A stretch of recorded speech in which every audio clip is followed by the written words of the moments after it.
for you all. So well, if we talk about today's class, children, in today's class we are going to discuss about sublimation.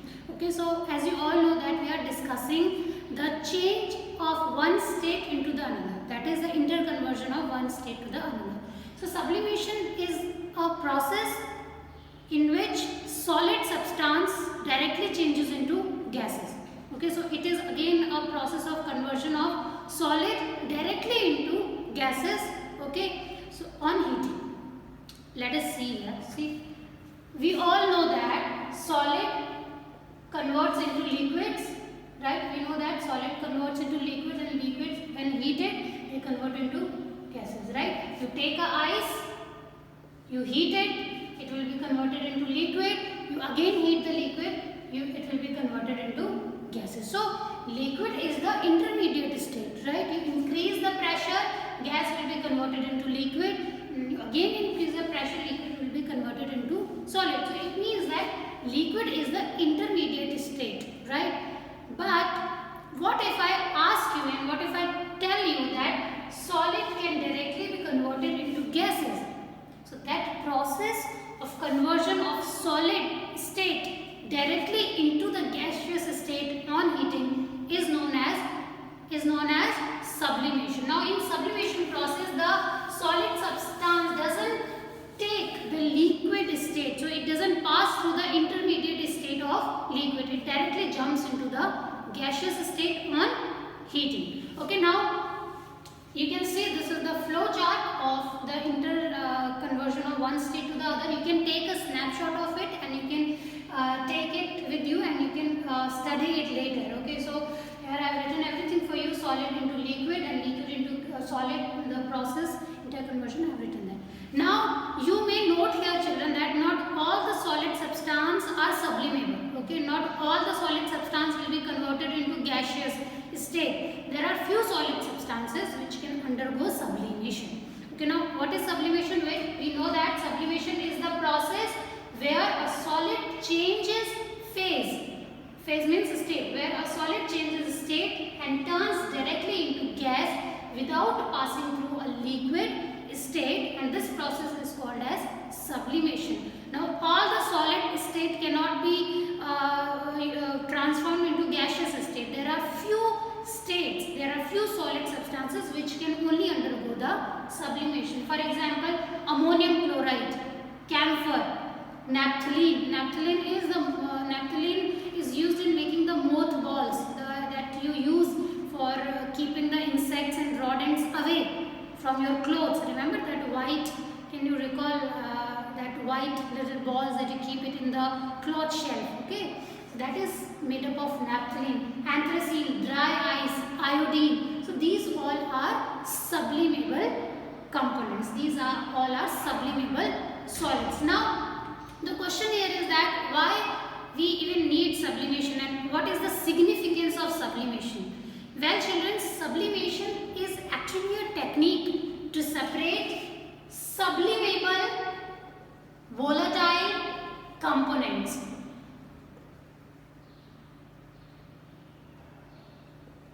Sublimable volatile substances or sublimable volatile components. Now, what is this? Let us understand this first, then we will go into the separation process. Now, if you will see here, children, sublimable volatile substance means substances which are sublimable and which are volatile. Now, what are volatile substances? See, volatile substances are the substances which can evaporate or which take the gaseous state in a fraction of seconds. Right? For example, acetone. The acetone is a chemical which we use to remove the nail polish. Okay, I don't know, you must have seen this at your home. Okay, your mother or sometimes you using that acetone to remove the nail polish. So acetone is a volatile substance because if you keep the acetone in the room temperature, it will be evaporated. It will convert into gaseous state in a seconds. Okay, or in a couple of seconds. So that acetone is a volatile substance because it converts into gaseous state, that liquid. Now sublimable substances are the substances which sublimate, which undergo sublimation, means those solids which can take gaseous form without going into the liquid state. So by here we understood that sublimable volatile substances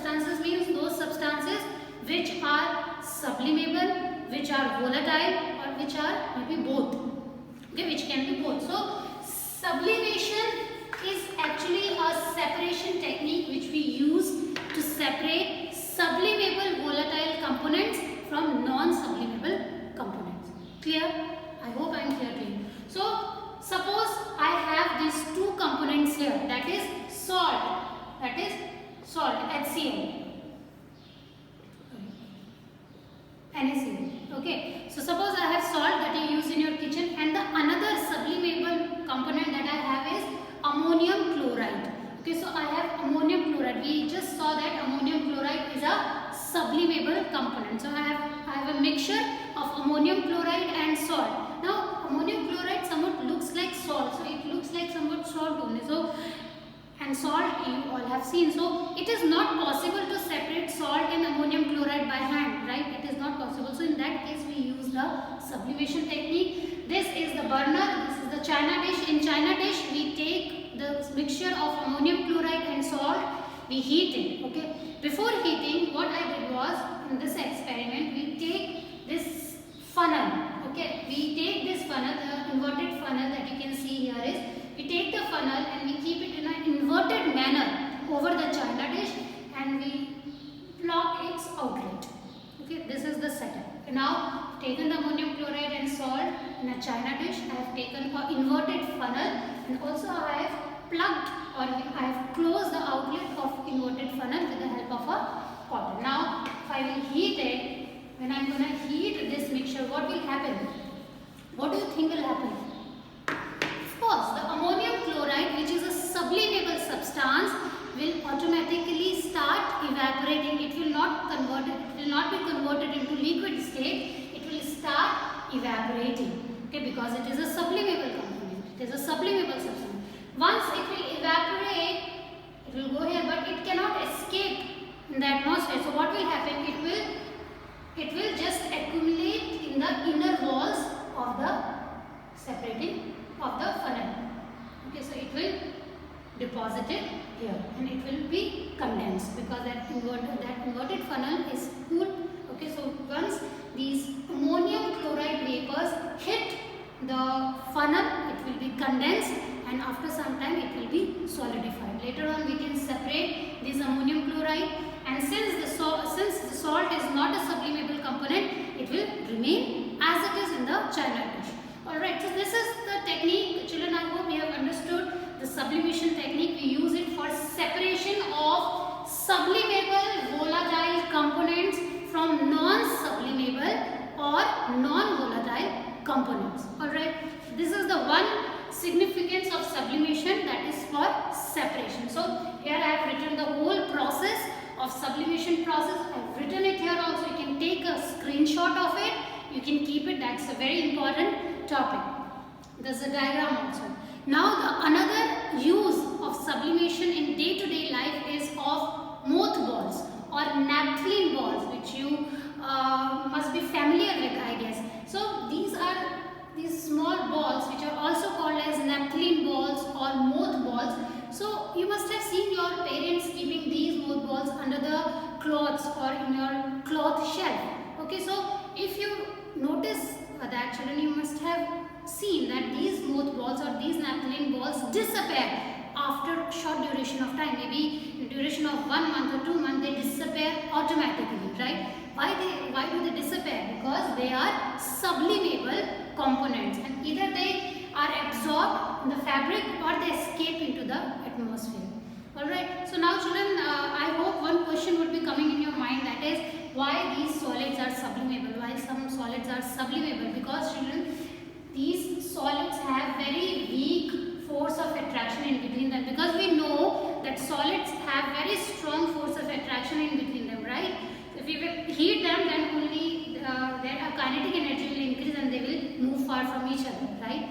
But in sublimable components, the force of attraction is very less. Even when they come in contact with the atmospheric pressure, they tend to break that force and they disappear and they escape into the atmosphere. So same thing happens with the mothball also. Either they are absorbed in the fabric or they escape into the atmosphere.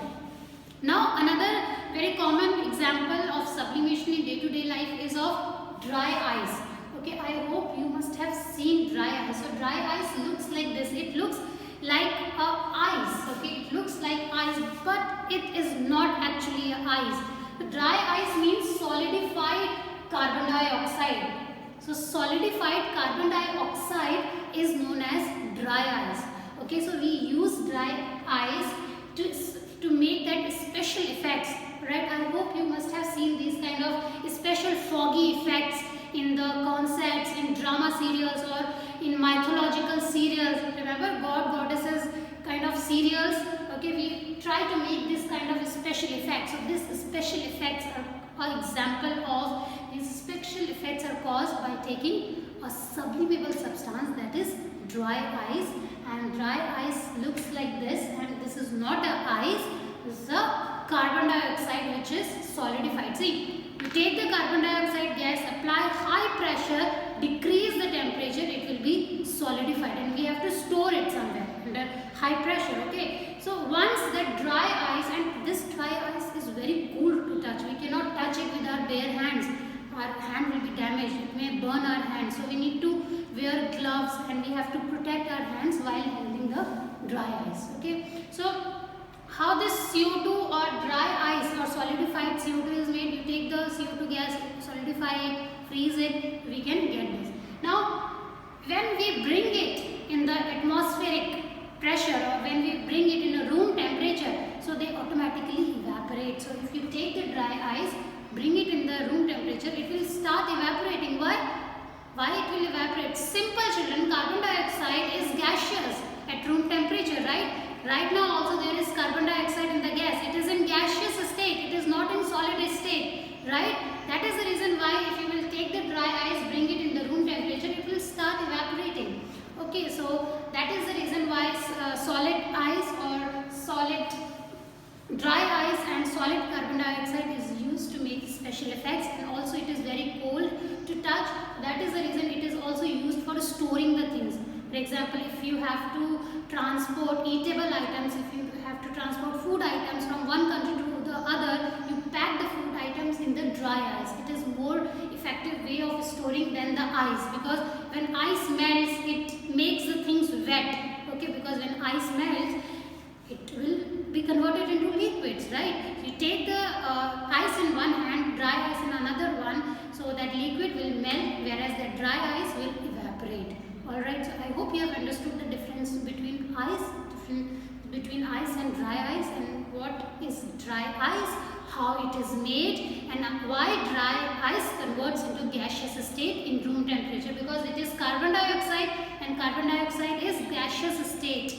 The carbon dioxide is present in gaseous state in the atmosphere. I hope, children, you have understood what is sublimation. We have talked about sublimation, its definition, sublimation process used in separation, what are sublimable compounds, and what are the examples of sublimation in day-to-day life. I hope everything is clear to you by now, and in our next video we will talk about evaporation. Till then, take care. Bye-bye.